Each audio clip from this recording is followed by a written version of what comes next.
Sou Escobar. Porque nós, naquele colégio, toda semana tínhamos velórios.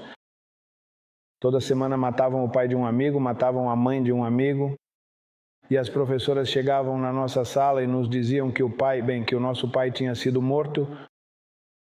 Então dali nos levam para o restaurante e esperam meus tios chegarem e acontece que não tinha sido meu pai, mas sim o meu tio.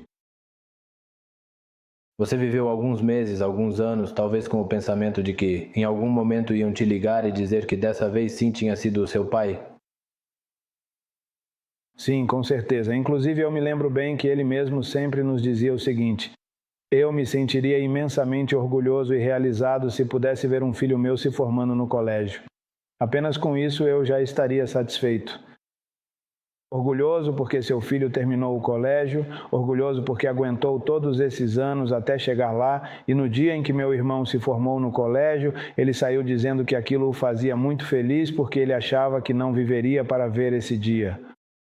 Na verdade, naquele momento, na minha família, eu acho que todos os homens diziam: não, nós vamos morrer jovens, isso é o nosso destino.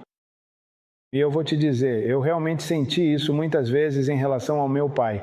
Hoje vão me ligar e vão me dizer que ou ele vive muitos anos ou que talvez neste dezembro a gente já não esteja mais com meu pai. Sim, sentíamos isso muitas vezes. Como tem sido esse processo de transição da guerra, de poder ter negócios legais, de as pessoas te verem na rua e o chamem, o reconheçam pelo seu trabalho no turismo e tudo mais, ao contrário do que era no início, quando havia um estigma negativo: é o familiar de Pablo Escobar. Bom, muitas pessoas realmente me veem na rua e dizem: ei, me dá uma foto, muito legal o trabalho que você está fazendo, e isso faz a gente se sentir muito feliz, porque realmente a gente vai percebendo que as pessoas também estão percebendo a verdade, que Pablo Escobar não foi quem colocou todas as bombas, que Pablo Escobar não foi quem matou todo mundo, que minha família gerou empregos, que minha família gerou e distribuiu riqueza em muitas partes de Antioquia, ou aquelas crianças que vêm e me falam já sem nenhum medo, porque agora não há mais medo, quer dizer, não sei. Que legal, seu tio me dava presentes quando eu era pequeno. Posso tirar uma foto? Muito obrigado. E eu sinto que essas pessoas me agradecem como se eu fosse o Pablo. Eu sempre fiquei sem poder dizer ao seu tio que muito obrigado. Isso eu realmente sinto hoje, o carinho das pessoas eu sinto demais. O que você pensa, talvez, sobre essa parte da população, sobre uma parte da Colômbia que ainda olha para vocês com desconfiança? É que pensam que vocês e sua família, por carregarem o sobrenome Escobar, sempre têm que estar ligados ao narcotráfico. E que fomos nós que matamos, porque realmente quem é você, Daniel Escobar? Eles já acham que eu também fui e matei todas aquelas pessoas. Quando tenho a oportunidade de conversar com eles, eu sempre venho contar a história a partir do respeito. Porque nunca vou dizer, sim, isso não é com respeito, porque eu sei que ficaram vítimas. E explico para eles que o trabalho que estou fazendo é mostrar outro tipo de história. E como te dizia, já lhes digo, é algo legal, não é algo ilegal. O que mais do que isso, que não estou fazendo nada ilegal. Você acha que em algum momento a sociedade colombiana tentou de alguma forma que vocês continuaram ligados a esse negócio porque não tiveram oportunidades abertas? Porque talvez só por carregar o sobrenome já os rotulavam como criminosos? Apesar de que, no seu caso, você nasceu meses antes de Pablo Escobar morrer. A pergunta que você me faz é sobre a sociedade. Eu diria que a sociedade colombiana sim quis que nós fôssemos narcotraficantes, sim que vamos sendo, porque grande parte dessa sociedade chega e diz: e as rotas? Você não quer fazer esse negócio, você não quer fazer isso, e como isso? E quem está dizendo que só porque eu tenho o sobrenome eu estou buscando o narcotráfico se eu tenho negócios 100% legais que me geram renda? Eu realmente acredito que uma parte da sociedade sim teve esse pensamento. Ou quis ou quer chegar a um Escobar para fazer um negócio de narcotráfico. Sabendo que ninguém na minha família está envolvido com o narcotráfico, ninguém. Todos têm seus negócios 100% legais.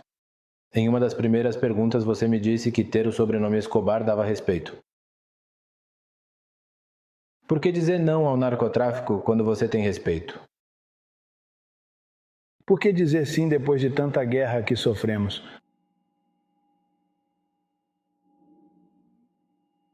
Se é possível gerar riqueza legalmente. Se eu não tivesse mais opções, mas realmente se Pablo Escobar já me deixou um sobrenome que já fez talvez a parte suja por nós, que só o simples fato de ter o sobrenome já está gerando algo. Que necessidade eu tenho de me envolver com o narcotráfico se eu posso fazer um negócio 100% legal só pelo respeito que Pablo Escobar trouxe, porque essa história deixou dois lados. Alguns foram prejudicados e outros beneficiados. E os beneficiados sabem que podem voltar a se beneficiar talvez das ideias de alguém.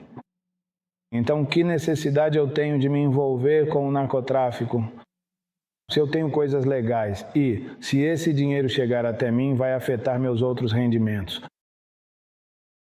O que você pensa se eu disser que você faz apologia ao narcotráfico? Eu penso que estou contando a minha história, a história da minha família. Então não acho que estou fazendo apologia a nada porque estou apenas contando a minha história. Nesse sentido, quero falar sobre um pilar, talvez, da sua vida, pelo que você me contou. Quem é Nicolás Escobar, seu pai, para você? Bem, meu pai é uma pessoa... Para mim, meu pai é, antes de tudo, na minha família, a pessoa mais parecida com Pablo Escobar. Por quê? Pela sua inteligência. Porque eu vi meu pai literalmente sem nada e depois se tornar uma das pessoas mais bem-sucedidas no turismo na Colômbia. E é essa pessoa que eu admiro para imitá-lo como filho, porque eu gosto do jeito dele, gosto de como o respeitam, de como ele respeita as pessoas. É uma pessoa que sempre vai falar com você a partir da verdade, sempre nos ensinou isso, que se fala a partir da verdade. Faça o que você quiser fazer, mas as coisas devem ser feitas com verdade e dentro da legalidade. Porque meu pai sempre nos ensinou que se você faz algo errado, isso volta para você 10 vezes pior. O exemplo mais claro que ele nos dá é que se você está atrás de uma pessoa e ela deixa cair uma nota, mesmo que você precise, tem que devolver. Porque se não fizer isso, coisas piores vão acontecer com você ao longo do dia. Acho que esse foi o ensinamento que ele passou para a minha família. Como assim você quer fazer o mal? Já sabe o que vai acontecer com você? E quantas vezes pior isso vai voltar para você? Então, na minha família, você não vai perder nenhum centavo nem nada. Estou falando do meu pai e de nós. Por quê? Porque nós já aprendemos que essa não é uma opção. Em 1993, após a morte de Pablo Escobar, depois do atentado contra Roberto, seu pai, de uma forma ou de outra, tinha a oportunidade de se envolver no negócio, de se tornar um narcotraficante ainda maior. Você acha que essa decisão que ele tomou naquele momento, isso marcou completamente a vida de vocês e continua marcando?